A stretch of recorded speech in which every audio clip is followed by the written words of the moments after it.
लोग यूं ही रोते हैं कि मुझे भगवान ने कम दिया या ज़्यादा दिया, क्योंकि भगवान का गणित कोई नहीं समझ पाता। नमस्कार दोस्तों, मैं मदन डाल फिर आज आपको एक कहानी सुनाता हूँ। एक बार एक बस स्टैंड पे दो लोग थे और सारी बसें निकल गई थी और सुबह की वो बस के लिए वहाँ वेट कर रहे थे। तो उन्होंने जब बैठे बैठे खाने का सोचा तो उन्होंने बोला भी मेरे पास 3 रोटी है और दूसरे ने बोला मेरे पास 5 रोटी है। तो दोनों के पास मिलकर 8 रोटी होगी और हम दोनों मिलकर 4-4 रोटी खा लेंगे। जैसे ही वो खाना खोलने लगे तभी भागा भागा एक बंदा वहाँ पे आया और वो बोला, देखो भाई मेरे को भी सुबह वाली गाड़ी से ही जाना है, पर आप कुछ मुझे खाने को दे दोगे तो मैं कुछ ना कुछ आपको देख कर जाऊंगा, मेरे पास सोने के सिक्के हैं। तो अब जैसे ही तीनों बैठे तो उन्होंने सोचा भी तीनों को खाना इस प्रकार से खाना चाहिए कि सबको बराबर भाग आए।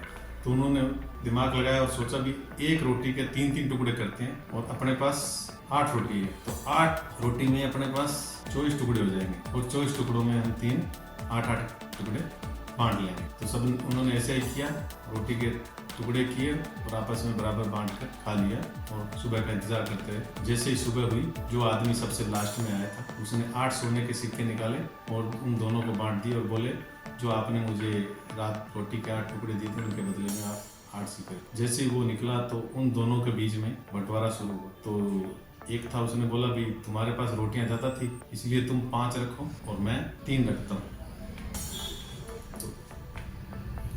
ऐसे करते करते दूसरे ने बोला भाई ये तो हिसाब सही नहीं है, हिस्सा तो बराबर का होना चाहिए।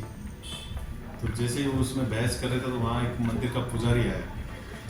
तो उन्होंने पुजारी जी के सामने अपनी समस्या रखी और बोले, पुजारी जी हमारा ये बंटवारा करो।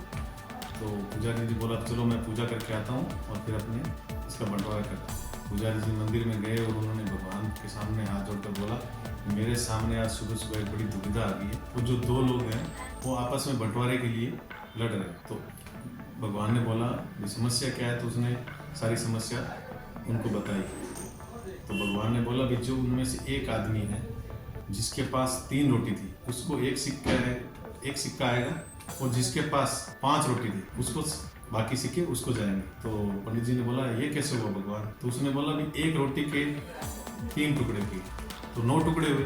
तो जो पहला था उसके पास 3 ही रोटी थी तो उसने 8 टुकड़े तो ले लिए, उसका तो 1 टुकड़ा गया, बाकी तो दूसरे की रोटी गई। तो जो बाकी सिक्के हैं वो उसके होने चाहिए, एक ही सिक्का उसका होना चाहिए। तो इस कहानी से हमें क्या शिक्षा मिलती है कि हमें कभी भी किसी धनवान को या अपने से ऊपर वाले आदमी को देखकर या नीचे वाले को देखकर कभी भगवान से ये शिकायत नहीं करनी चाहिए कि आपने उसे कम दिया और मुझे ज़्यादा दिया या उसे ज़्यादा दिया और मुझे कम दिया। क्योंकि जो भगवान का गणित है उसको हर कोई नहीं समझ सकता, क्योंकि उसको भगवान ही समझ सकता है। इसलिए अपने कर्म करने से पहले सब कुछ सोचकर अच्छे कर्म करें ताकि भगवान के गणित में जो उन लोगों को सामना करना पड़ा वो आपको नहीं करना पड़े, तो आपके को भी 1 की जगह 7 गिनियाँ मिली। नमस्कार, धन्यवाद, मिलते हैं नेक्स्ट में फिर एक नई कहानी के साथ।